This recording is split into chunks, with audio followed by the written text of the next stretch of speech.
நல்ல மரணத்திற்குரிய அடையாளங்களை அல்லாஹ்வின் தூதர் நபி ஸல்லல்லாஹு அலைஹி வஸல்லம் அவர்கள் கூறினார்கள்.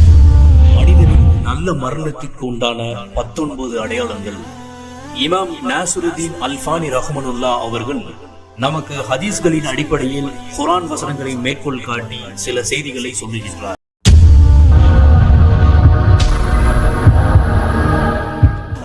முதலாவதாக பாருங்கள், அல்லாஹ்வின் தூதர் நபி ஸல்லல்லாஹு அலைஹி வஸல்லம் அவர்கள் சொல்லுகின்றார்கள், மா இப்னு ஜபல் ரலியல்லாஹு அன்ஹு அவர்கள் அறிவிக்கின்றார்கள், மன் கான ஆகிரு ஹலம்மிஹி லா இலாஹ இல்லல்லாஹ் தஹலல் ஜன்னah.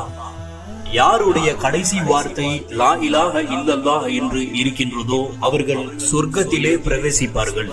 ஏற்கனவே நாம் மரண தருவாயில் இருக்கக்கூடியவர்களுக்கு அருகில் இருக்கும் போது லகீனு மௌதாக்கும் லா இலாஹ இல்லல்லாஹ், மரண தருவாயில் இருப்பவருக்கு நீங்கள் லா இலாஹ இல்லல்லாஹ்வை சொல்லிக் கொடுங்கள் என்ற செய்தியை சொன்னார்கள். அல்லாஹ்வின் தூதர் நபி ஸல்லல்லாஹு அலைஹி வஸல்லம் அவர்கள் கூறினார்கள், யாருடைய வார்த்தை லா இலாஹ இல்லல்லாஹ் என்று இருக்கின்றதோ அவர் சொர்க்கத்திலே பிரவேசிப்பார்.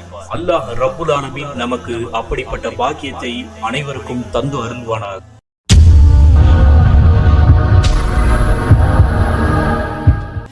இரண்டாவதாக, அல்லாஹ்வின் தூதர் நபி ஸல்லல்லாஹு அலைஹி வஸல்லம் அவர்கள் கூறினார்கள், இந்த நல்ல மரணத்துடைய அடையாளமாக சொல்லுகின்றார்கள், நெற்றி வியர்த்திருப்பது. நெற்றி வியர்த்திருப்பது அல்லாஹ்வின் தூதர் நபி ஸல்லல்லாஹு அலைஹி வஸல்லம் அவர்கள் சொல்லுகின்றார்கள், அதாவது புரைதா ரலியல்லாஹு அன்ஹு அவர்கள் தொட்டும் அறிவிக்கப்படுகிறது. அவர் தன் தந்தை வழியாக அறிவிக்கின்றார், அன்னஹு கான ஃபீ குராசான், குராசான் என்ற பிரதேசத்திலே அவர்கள் இருக்கின்றார்கள்.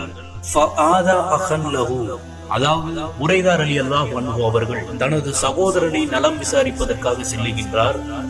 அவர் நோயாளியாக இருக்கும் நிலையில் நலம் விசாரிப்பதற்காக செல்லுகின்றார். செல்லும் போது அந்த மனிதர் மரணம் அடைந்து விடுகின்றார். அவருடைய நெற்றியை இவர் பார்க்கின்றார். அந்த நெற்றியில் வியர்வை துளிகளை பார்க்கின்றார், வியர்த்திருக்கின்றது. அப்போது இந்த மனிதர் அல்லாஹு அக்பர் என்று இந்த நபி தோழர் தக்பீர் சொல்லிவிட்டு சொல்லுகின்றார்கள், அல்லாஹ்வின் தூதர் ரசூலுல்லாஹி ஸல்லல்லாஹு அலைஹி வஸல்லம் அவர்களிடம் நான் கேட்டிருக்கின்றேன். அவர்கள் சொன்னார்கள், மோமினுடைய மரணத்தில் அவருடைய நெற்றி வியர்த்திருக்கும் என்று. நெற்றி வியர்த்திருத்தல் ஒரு நல்ல அடையாளமாக சொல்லுகின்ற செய்தி இப்னு மாஜாவிலே 1452வது ஹதீஸாக இடம்பெறுகின்றது. நெற்றி வியர்த்திருத்தல்.